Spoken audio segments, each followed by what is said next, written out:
Hello friends, आप सबका welcome है मेरे यूट्यूब चैनल यूपीएससी गुरु में। आज हम करेंगे एनसीईआरटी क्लास 10th ज्योग्राफी। हमारा 4th चैप्टर होगा कृषि। इससे पहले हमने जल संसाधन 3rd चैप्टर कर लिया है। जिन बच्चों ने नहीं देखा है तो प्लीज़ वो 6th क्लास से 10th क्लास के जो अब तक के मैंने जितने भी नोट्स कराए हैं वो ज़रूर देखें, ठीक है। एनसीईआरटी और मैंने पॉलिटी भी कराया है, हिस्ट्री भी हो रखा है इसमें। तो जिसको एनसीईआरटी के नोट्स देखने हैं वो प्लीज़ चैनल को सब्सक्राइब ज़रूर करें, शेयर करें और अपने कमेंट भी ज़रूर बताएं और आपको किस चीज़ के नोट्स चाहिए। तो आज हमारा चैप्टर रहेगा कृषि। कृषि एक प्राथमिक क्रिया है जो हमारे लिए अधिकांश खाद्यान्न उत्पन्न करती है। खाद्यान्नों के अतिरिक्त यह विभिन्न उद्योगों के लिए कच्चा माल भी पैदा करती है। इसके अतिरिक्त कुछ उत्पादों जैसे चाय, कॉफ़ी, मसाले इत्यादि का भी निर्यात किया जाता है। कृषि प्रक्रिया यहाँ पे जानेंगे पॉइंट वाइज। जुताई, खेत जोतना, मिट्टी को भुरभुरा करना। बुआई यानी कि बीज बोना। निराई, खरपतवार निकालना। सिंचाई यानी कि पानी डालना। खाद या उर्वरक डालना। अब आते हैं कीटनाशक यानी कि कीड़े मारने वाली दवाई छिड़कना। कटाई यानी कि फसल पकने पर उसको काटना।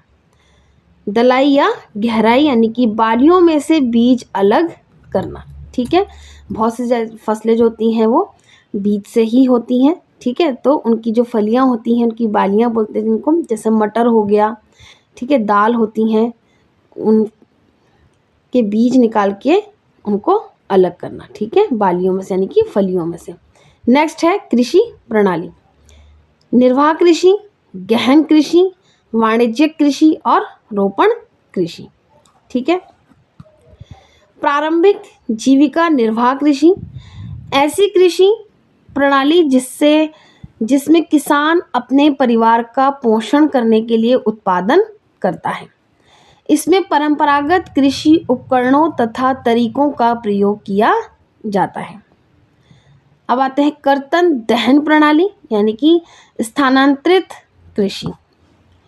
किसान जंगल की भूमि को साफ करके या उसके टुकड़ों को साफ करके अर्थात पेड़ काट कर जलाते हैं। परिवार के जीविका निर्वाह के लिए खेती करते हैं और उस जमीन की उर्वरता कम होने के बाद किसी और जमीन के टुकड़ों को साफ करके खेती करते हैं, ठीक है। नेक्स्ट है आपका गहन निर्वाह कृषि। इस पद्धति में अधिक उत्पादन के उद्देश्य से अधिक पूंजी निवेश, आधुनिक उपकरणों, कीटनाशकों, उर्वरकों आदि का प्रयोग किया जाता है। नेक्स्ट है वाणिज्यिक कृषि। इस प्रकार की कृषि के मुख्य लक्षण आधुनिक निवेशों जैसे अधिक पैदावार देने वाले बीजों, रासायनिक उर्वरकों और कीटनाशकों के प्रयोग से उच्च पैदावार प्राप्त करना है, ठीक है। नेक्स्ट पॉइंट है यहाँ पर कृषि के वाणिज्यीकरण का स्तर विभिन्न प्रदेशों में अलग अलग है। एग्जाम्पल के लिए हरियाणा और पंजाब में चावल वाणिज्य की एक फसल है, परंतु ओडिशा में यह एक जीविका फसल है, ठीक है। अब आते हैं नेक्स्ट रोपण कृषि।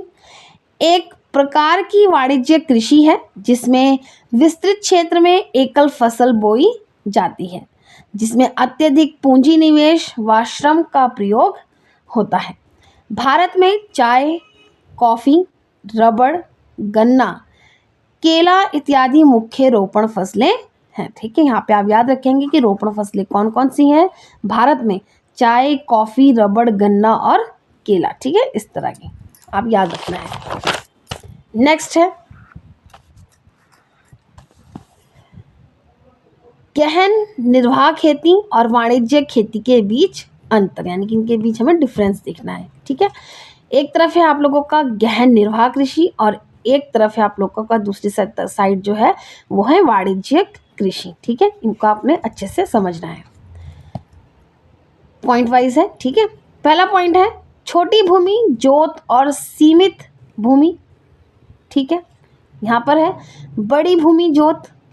ठीक है, सेकंड है यहाँ पे पॉइंट पारंपरिक तकनीक और उपकरण। एग्जाम्पल है कुदाल, दाव, खुदाई करने वाली छड़ी। ठीक है, यहाँ पर है आधुनिक तकनीक और उपकरण। नेक्स्ट पॉइंट है यहाँ पर, नेक्स्ट है यहाँ पर थर्ड पॉइंट स्थानीय बाजार के लिए उत्पादन, और यहाँ पर है निर्यात के लिए उत्पादन। ठीक है, नेक्स्ट पॉइंट है यहाँ पे फोर्थ, एक वर्ष में 2 या 3 फसलें। यहाँ पे दिया गया है एक ही फसल पर ध्यान दे। ठीक है, ध्यान देना। फिफ्थ है पॉइंट यहाँ पर नेक्स्ट, मुख्य रूप से आजीविका और खाद्य फसलों का उत्पादन। एग्जाम्पल है धान और गेहूँ। ठीक है, और यहाँ पे दिया गया है मुख्य रूप से व्यापार के लिए चिंता। एग्जाम्पल है गन्ना, चाय और कॉफ़ी। ठीक है, आपको इस तरीके से याद रखना है, मेंस में आप लिखेंगे तो बहुत अच्छा रहेगा। अब नेक्स्ट है यहाँ पर कृषि ऋतुएं, यहाँ पे इनके बारे में जानेंगे। पहला है आपका रबी, सेकंड है खरीफ और थर्ड है आपका जायद। तो यहाँ पे पहला जानेंगे हम रबी की फसलें। रबी फसलें शीत ऋतु में अक्टूबर से दिसंबर के मध्य में बोई जाती हैं और ग्रीष्म ऋतु में अप्रैल से जून के मध्य में जो है काट ली जाती हैं। ठीक है, उस समय उनकी कटाई हो जाती है। कौन कौन सी हैं? गेहूँ, जौ, मटर, चना और सरसों आदि जो मुख्य जो फसलें हैं वो कौन सी हैं? रबी की फसलें। अब नेक्स्ट है आपका खरीफ की फसलें। खरीफ फसलें देश के विभिन्न क्षेत्रों में मानसून के आगमन के साथ जून जुलाई में बोई जाती हैं और सितंबर अक्टूबर में जो है उनकी कटाई कर ली जाती है। ठीक है, तो खरीफ ऋतु की फसलें कौन कौन सी हैं आपकी? चावल, मक्का, ज्वार, बाजरा, मूंग, अरहर।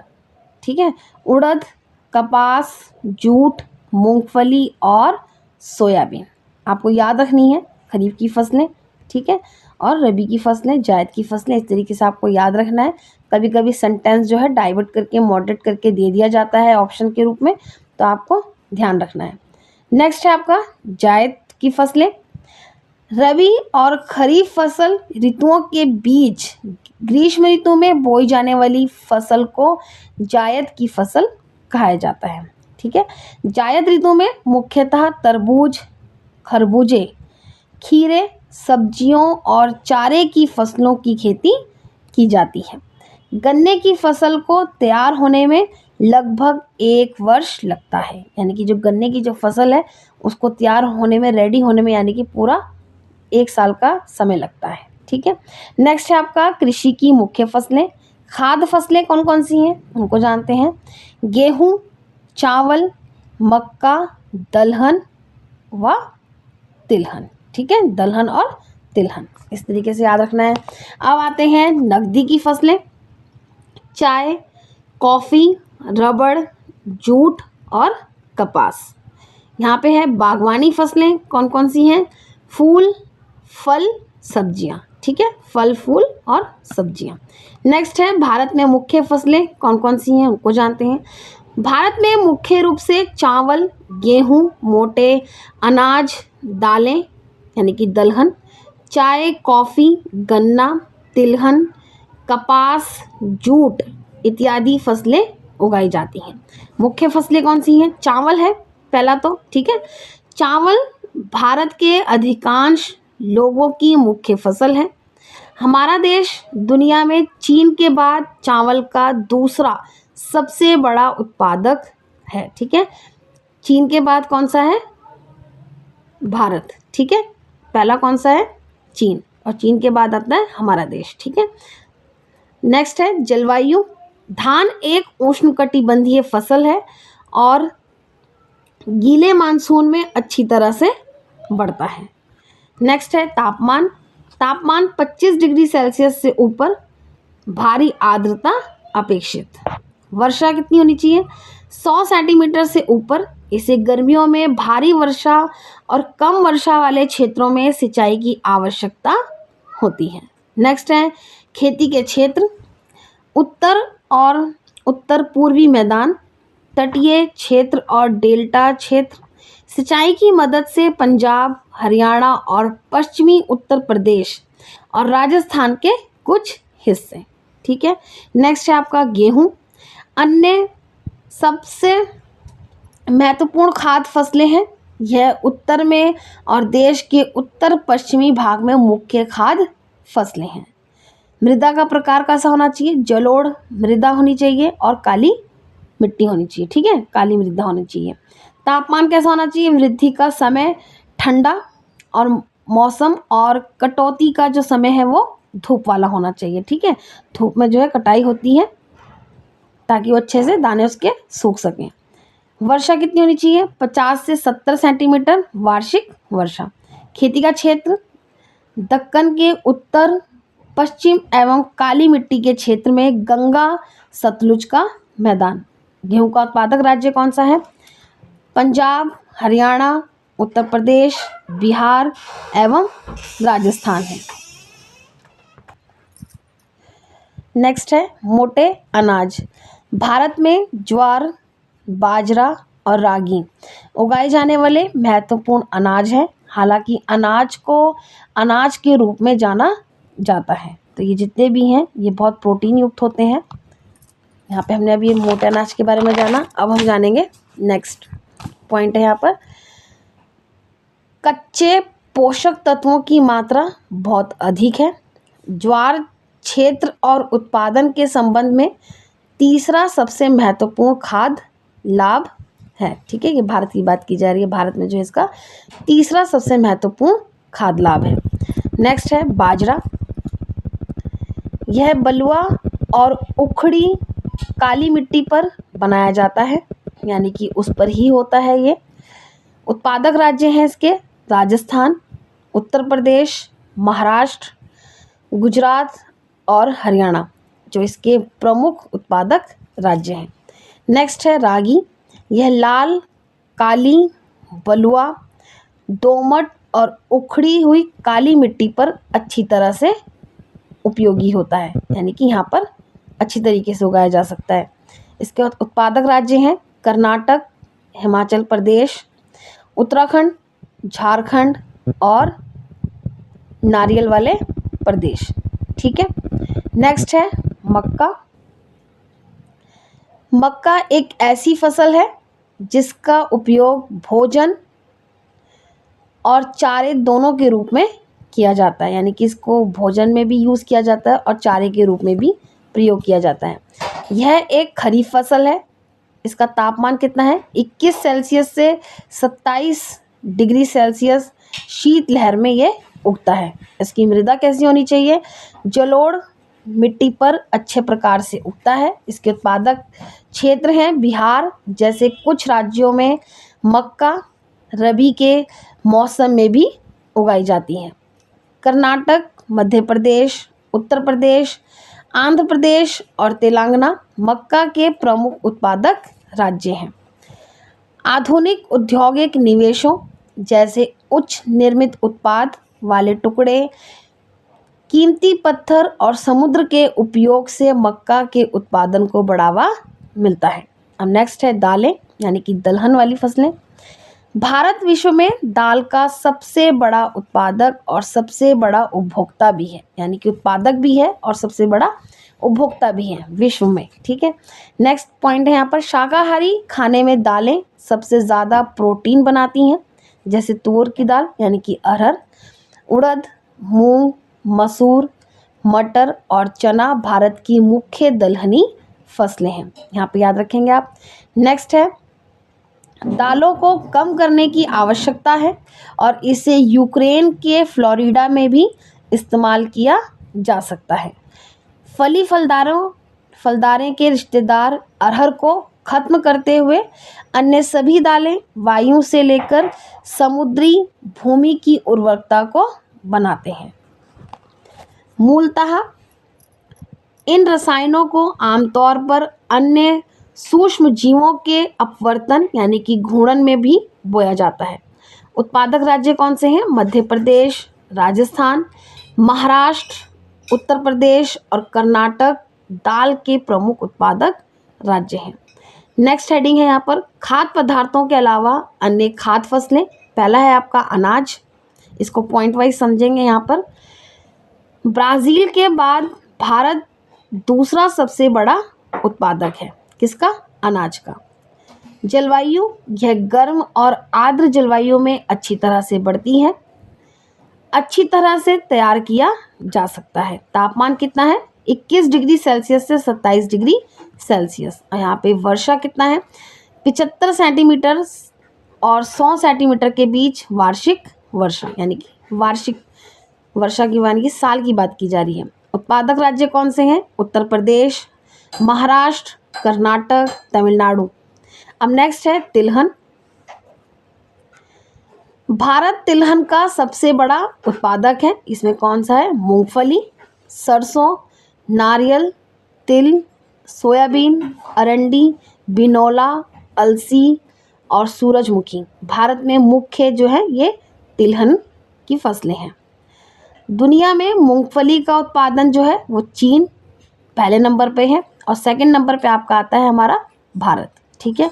और रैपसीड का उत्पादन कनाडा में यानी कि प्रथम होता है और चीन में दूसरा और भारत में तीसरा, यानी कि मूंगफली का दूसरा है भारत में स्थान और रैपसीड में तीसरा। अब आता है चाय। विश्व में चाय उत्पादन 2020 में प्रथम चीन और जो दूसरा रहा है वो भारत, यानी कि 2020 में प्रथम पे रहा है चीन और सेकंड नंबर पे है भारत, ठीक है। विश्व में, वर्ल्ड की बात की जा रही है। यहाँ पे क्लाइमेट्स क्या है? जलवायु उष्णकटिबंधीय और उपोष्णकटिबंधीय यानी कि गर्म और आर्द्र जलवायु में अच्छी तरह से विकसित होती है। इसकी मिट्टी कैसी होनी चाहिए? गहरे पानी में अच्छी तरह से सूखी हुई मिट्टी जो ह्यूमस और विक्रिय पदार्थों में समृद्ध होती है। वर्षा कितनी? 150 से 300 सेंटीमीटर वार्षिक, ठीक है। उत्पादक राज्य कौन से हैं यहाँ पर? असम और पश्चिम बंगाल। अब नेक्स्ट जो है अन्य फसलों के बारे में जानेंगे, अन्य चीज़ें जो है। सन 2017 में भारत का विश्व में फल और फ्लोरिडा के उत्पादन में चीन के बाद दूसरा स्थान था। किसका? भारत का, यानी कि पहले नंबर पे कौन सा आ रहा है? चीन और सेकंड नंबर पे भारत, ठीक है। यहाँ पे याद रखना है।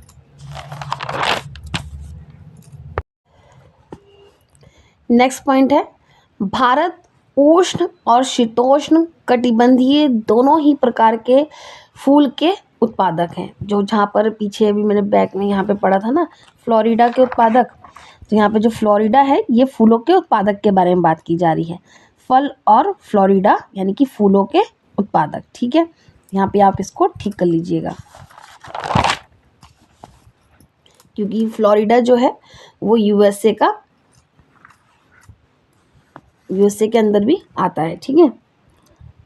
भारत का मटर, फूलगोभी, प्याज, बंद गोभी, टमाटर, बैगन और आलू उत्पादन में प्रमुख स्थान है, ठीक है। अब आते हैं आखाद्य फसलें यानी कि रबड़। पहला है रबड़ स्मारकीय क्षेत्र की फायदेमंद है लेकिन विशेष रूप से उष्ण और उपोष्ण क्षेत्र में भी बोई जाती है। रॉबर्ट एक प्रमुख रॉ मॉल है जो टीम में शामिल होता है। इसकी जलवायु इसको 200 सेंटीमीटर से अधिक वर्षा और 25 डिग्री सेल्सियस से अधिक तापमान वाली नम और आर्द्र जलवायु की आवश्यकता होती है। इसका उत्पादक राज्य कौन सा है? इसे मुख्य रूप से केरल, तमिलनाडु, कर्नाटक, अंडमान निकोबार द्वीप समूह और मेघालय में गारो पहाड़ियों में उगाया जाता है। नेक्स्ट है आपका कपास। सूती इंडस्ट्री में एक प्रमुख कच्चा माल है। भारत का विश्व में चीन के बाद दूसरा स्थान है, यानी कि 2017 के अकॉर्डिंग, ठीक है।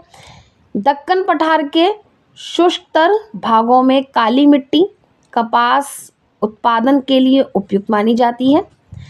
इस फसल को उगाने के लिए उच्च तापमान, हल्की वर्षा या सिंचाई यानी कि 210 पाला रहित दिन और खिली धूप की आवश्यकता होती है। इसका उत्पादक राज्य है महाराष्ट्र, गुजरात, मध्य प्रदेश, कर्नाटक, आंध्र प्रदेश, तेलंगाना, तमिलनाडु, पंजाब, हरियाणा और उत्तर प्रदेश कपास के मुख्य उत्पादक राज्य हैं। यह प्रॉपर्टी फेल है और इसे तैयार होने में 6 से 8 महीने लगते हैं। नेक्स्ट है आपका जूट। जूट के लिए अच्छे जल संग्रहण वाली बाढ़ के मैदानों की मिट्टी की जरूरत होती है। जूट के मुख्य उत्पादक पश्चिम बंगाल, बिहार, असम, उड़ीसा और मेघालय है। नेक्स्ट है शस्यावर्तन। भूमि की किसी भी उत्पादन क्षमता को बढ़ाने के लिए भूमि के टुकड़े पर फसलें बदलकर बोना, उसको शस्यावर्तन कहते हैं। नेक्स्ट है चकबांध। बैगरी हुई कृषि जोतों या सावेल्ट को एक समग्र आर्थिक रूप से लाभ प्रदान करना। नेक्स्ट है हरित क्रांति। कृषि क्षेत्र में अधिक उपज वाले बीजाणुओं का प्रयोग यानी कि बीजों का, ठीक है, बीजाणुओं का प्रयोग, आधुनिक तकनीक, अच्छी खादी यानी कि अनाजों का प्रयोग करने से कुछ असुविधाजनक गेहूं के उत्पादन में क्रांतिकारी वृद्धि को हरित क्रांति कहा जाता है। नेक्स्ट है हरित क्रांति की हानियां। भूमि का ऊंचा होना सबसे बड़ा कारण है। सींच की अधिकता से जल स्तर नीचा, जैव विविधता समाप्त हो रही है। मध्य प्रदेश में अमीर और गरीब किसानों का अंतर बड़ा है, ठीक है, ये इसकी हानियां हैं जो हमने पढ़े हैं 4 पॉइंट, ठीक है। नेक्स्ट है आपका श्वेत क्रांति। दूध के उत्पादन में वृद्धि के लिए समुद्र की नस्लों को सुधारना, आधुनिक प्रौद्योगिकी का प्रयोग। नेक्स्ट है भारतीय अर्थव्यवस्था में कृषि का महत्व, इसको पॉइंट वाइज देखेंगे। भारत कृषि प्रधान देश है। लगभग 2/3 आबादी अपनी आजीविका के लिए कृषि पर सीधे निर्भर करती है। कृषि भारत की अर्थव्यवस्था का मुख्य भाग है। यह सकल घरेलू उत्पाद का 26% है। यह देश के लिए खाद्य सुरक्षा सुनिश्चित करता है और उद्योगों के लिए कई कच्चे माल का उत्पादन करता है। नेक्स्ट है भारतीय कृषि की विशेषताएं। पहला पॉइंट है किसानों के पास जमीन का एक छोटा सा टुकड़ा होता है और मुख्य रूप से अपने स्वयं के उपभोग के लिए फसलें उगाते हैं, ये इसका पहली विशेषता है। नेक्स्ट है विभिन्न प्रकार की कृषि गतिविधियों में पशु महत्वपूर्ण भूमिका निभाते हैं। थर्ड है किसान मुख्य रूप से मानसून की बारिश पर निर्भर रहते हैं। नेक्स्ट है भारतीय कृषि पर भूमंडलीय के प्रभाव। यहाँ पे पॉइंट वाइज देखेंगे इनके प्रभावों को। पहला है भारतीय किसानों को इन उत्पादों के लिए अस्थिर कीमतों के लिए मजबूर होना पड़ सकता है, जिसमें साल दर साल बड़े पैमाने पर उतार चढ़ाव आते हैं। नेक्स्ट है अंतर्राष्ट्रीय स्तर और घरेलू स्तर पर कृषि उत्पादों की कीमतों पर व्यापार उदारीकरण का प्रभाव इस बात पर निर्भर करता है कि अन्य देश किन नीतियों का पालन करते हैं। थर्ड पॉइंट है प्रमुख कृषि वस्तुओं के निर्यात को उदार बनाया गया है। फोर्थ है फसलों की उच्च उपज देने वाली किस्मों की शुरुआत के साथ साथ बड़ा परिवर्तन हुआ है।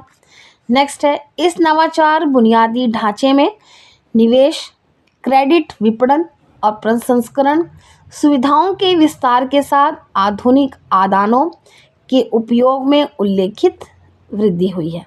नेक्स्ट पॉइंट है यहाँ पर आपका, नेक्स्ट हेडिंग है भारत में घटते खाद्य उत्पादन के लिए उत्तरदायी कारण, यानी कि घटते हुए जो खाद्य पदार्थ हैं उनके उत्तरदायी जो कारण हैं उनको जानेंगे कहाँ पर, भारत में।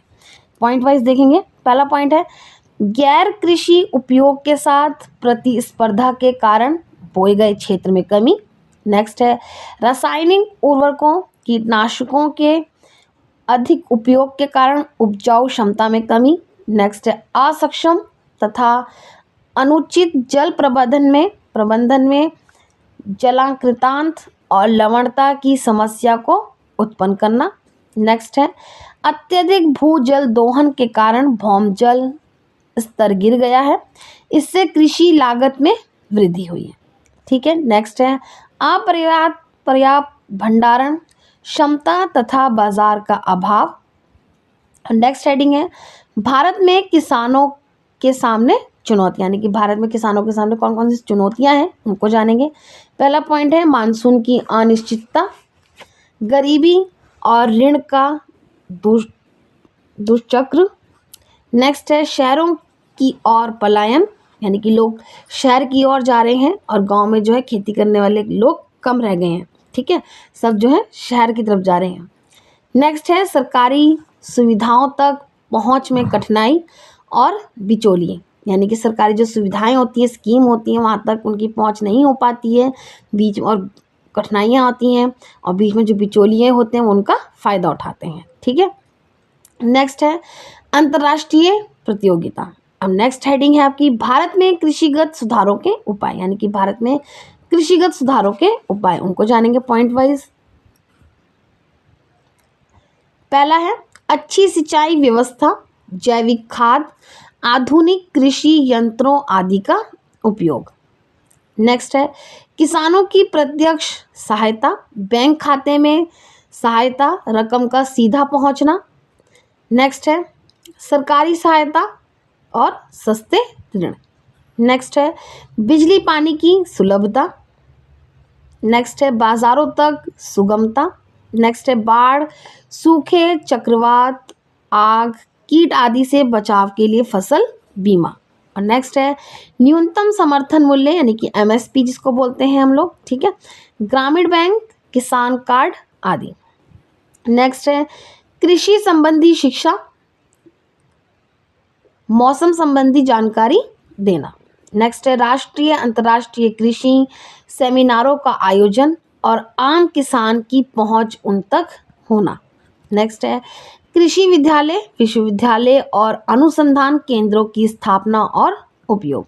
नेक्स्ट हेडिंग है आपका सरकार द्वारा किसानों के हित में किए गए संस्थागत सुधार, कौन कौन से हैं उनको जानेंगे यहाँ पर पॉइंट वाइज। फसलों की बीमा सुविधा। नेक्स्ट है सहकारी बैंकों का विकास कर किसानों को ऋण सुविधा उपलब्ध कराना। नेक्स्ट है फसलों के समर्थन मूल्य का उचित निर्धारण कर प्रोत्साहित करना। और नेक्स्ट है मौसम संबंधी सूचनाओं को समय समय पर प्रसारित करना।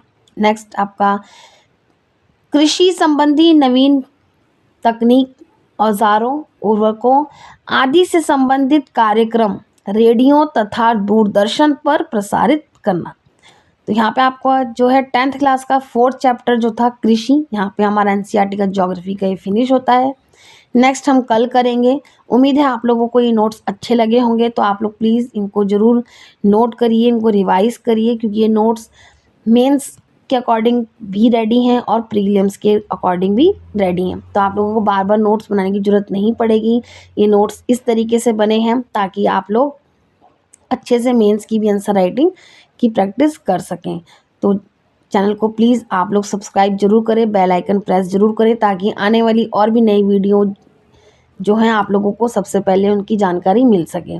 तो आप लोग मुझे कमेंट बॉक्स में ज़रूर बताइएगा कि आप लोगों को और किस किस चीज़ के ऊपर नोट्स चाहिए, कौन कौन से आप लोग किस चीज़ की प्रिपरेशन कर रहे हैं। प्लीज़ मुझे कमेंट बॉक्स में ज़रूर बताइएगा। तब तक के लिए आप सबको मेरा बाय बाय।